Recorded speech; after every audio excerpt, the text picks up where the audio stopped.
So, welcome to another broadcast of the Joker, or Joker of Idaho, or whatever the hell I want to call myself anymore. So, it's been a really long time since I've done a broadcast, and it's mostly just because I've been in a position where haven't been in a position to do much recording, and it's hardly an excuse because, I don't really have a lot of brain calories to blow on such endeavors that I want to just sit here and yak your ear off. So I've been doing the usual superhero thing of keeping an eye on the world and whatnot in the most lazily spectacular fashion by keeping my eyes closed. And there's not a whole heck of a lot that really has caught my attention anymore. I mean, there's some cool discoveries in space, whatnot, gravity waves, crap like that. But there's one issue. Well, two issues. But there's one main issue that I can only sum it up like this, and it's the only white privilege I have is a sunburn, and this has to be reiterated or iterated, not reiterated, but it has to be iterated that in the vast scope of all privileges, which there really are very few true privileges out there, and the true privileges are how you're born, and this has nothing to do with what color of face paint you're putting on for the day. But some people are born really good at something. Others have to work their tushies off. Others, they put a lot of work into their self-figure, or they put a lot of work into their songwriting, or, you can be lazy like me and just have a knack for a really bad voice. And, or just one really good character. And, when all's said and done, all we have is the right to get sunburned. We do not have rights as a bunch of good old boys freely ordained back in the day that no, we are not all created equal. Yes, we do have certain fancies like the freedom to speech, the fancy of wanting to protect oneself, stuff like that. Yes, these are all deemed rights, but they're get them if you can, And this is not anti-government. It's just a Darwinian extrapolation, and it's the reason. In the case of Darwinian extrapolation, in the case of human existence, we like to look at ourselves a little bit above the survivalist mentality, because if we did not look above such a survivalist mentality, then we would be worse off than the feudalist days. I mean, we're still in those days, don't get me wrong. There's no difference between the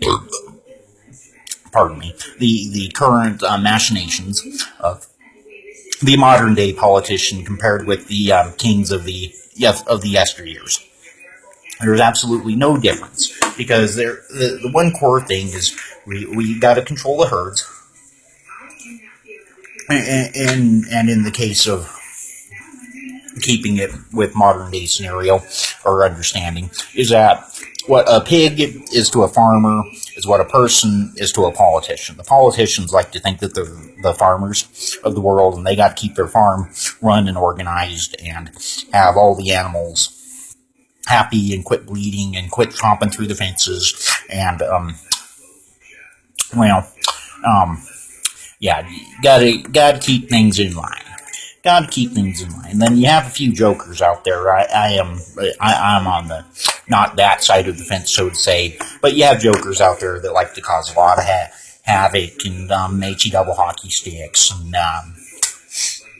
a few other intricacies. I mean, just not what we call crime, just what we call the deprivation or the depravity of the human condition that can spawn random dice rolls within certain individuals that will, well, simply put, walk up and blow your head off. And, it's those things that the farmers, the politicians like to avoid the most. And sometimes they like to sweepingly go, okay, we want to get rid of all this, and we want to get rid of all that. And the problem with the politicians, the political farmers, forgetting that that they're the same race as the animals that they tend to keep as their flock, so to say. And in the case of a Western nation, that the farmers can change. And because the animals get a vote in, vote out, all that good stuff, it doesn't seem like a lot of the farmers, get held up to the letter of the law that they should be at times. But, it's, and this happens in a vast amount of cases. I don't really need to mention any.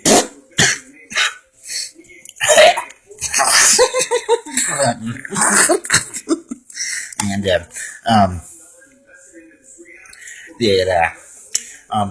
they don't like having their feet put to the fire, just like we don't like having our feet put to the fire. And in the case of, like the silly notion of gun control, in those cases, that confiscation of gun control has been successful within the history of mankind in industrialized civilizations within the last 100 years, in the 20th century specifically, that there have been numerous nations which have come in, confiscated all the materials and the guns themselves, and have used and just, steamrolled them. And all it's done is just irritated the animals to the point that, we may not get you now, but we may get you in 20 years in one form or another. That, yes, we're in chains, but a generation will come that will wipe this crap away. Well, the major problem here is that the controllers of the controllers of the control spree that they want to instigate have their wonderful sights set on a mythical land in the generally what is called the Western Hemisphere. And this mythical land has not the sole right on the planet, but one of the rights of keeping the farm animals armed with pitchforks. And so the farmers want to get rid of the pitchforks that the animals have. And the problem is that the farmers need the pitchforks themselves. And and in the case of this mythical land, they overproduced craploads and craploads of pitchforks. And the farmers are sitting here scratching their heads, how are we going to get the pitchforks out of the hands of the animals? This is why we see pitchfork buybacks and whatnot. And the truth is there are basically as many pitchforks as there are animals and farmers. And, I mean, what good does a pitchfork do in the hands of an animal is the argument of the farmer, in the most part. That we gotta keep all the pitchforks locked up. We gotta keep them under lock and key, out of the hands of the little animals. And that we have to do background checks on every animal that wants to buy them, whether privately or in public. And so these background checks is, we go sign a little slip of paper saying, okay, after we look into this, which means they go put up a magnifying glass to a case file that is magically in place for every other animal out there, and probably animals that get promoted to farmers. So they wait a week before they hand you your pitchfork. And then you're supposed to keep it under lock and key. If you want to conceal carry your pitchfork, if you have a smaller version, you have to have a piece of paper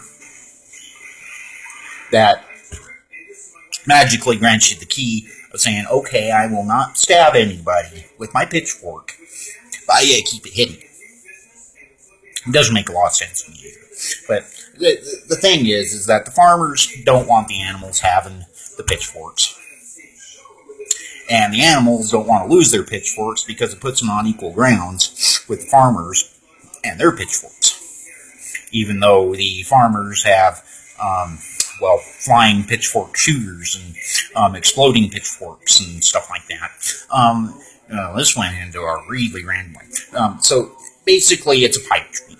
In the case of confiscating all the pitchforks from the animals on the farm, in this one mythical land out here in the West, it's a myth. It's not that it can't happen; it's that it probably won't happen. And it's mostly just because the animals are so greedy in this mythical land that they just don't give a crap what the farmers want in this case, because it's to keep all the baby animals safe. This is the pretext that they will use and have used of keeping the baby animals safe from all the unlawful pitchfork wielders out there. Can't believe I'm using a farm metaphor for this particular issue, but in the grand scheme of things, that the physicality of this is that the animals actually have to turn them all in, and so far the case has been is that the animals have given the farmers the big middle finger, if you will, about losing their pitchforks, and I can't say I blame them. So when it comes to the pitchforks, and Lord forbid if they come after the torches, I mean, what are we going to do without lighters? What are we going to do without lighters? In the case of the pitchforks, we don't have any real fear of losing them, despite the rhetoric that comes from the side of the farmers, the government apparatus, if you will. And the really chronically visible thing is that, yes, this is a guarantee that they're wanting to wipe out completely here in the mythical land of the West. And the truth is just being what's the word? Being a nihilist. You realize that, yes, you may have the not the privilege, but the right on paper. But even though it's on paper, doesn't mean it actually exists. The only thing that guarantees your right to a pitchfork is actually having a pitchfork and holding on to that pitchfork. So if you have a pitchfork, I would suggest holding on to it at pretty much any cost. Me, I don't like pitchforks. I prefer hairspray when it comes to personal protection, or deodorants, stuff like that. Really easy stuff. But I think that's and not the angle that I wanted to go on, but it sure totally works. This is the Joker of Idaho, or the Joker himself, or the superhero Joker, or 50K3R2, or whatever the hell I want to call myself. I am the nameless one. I hope y'all have a wonderful day.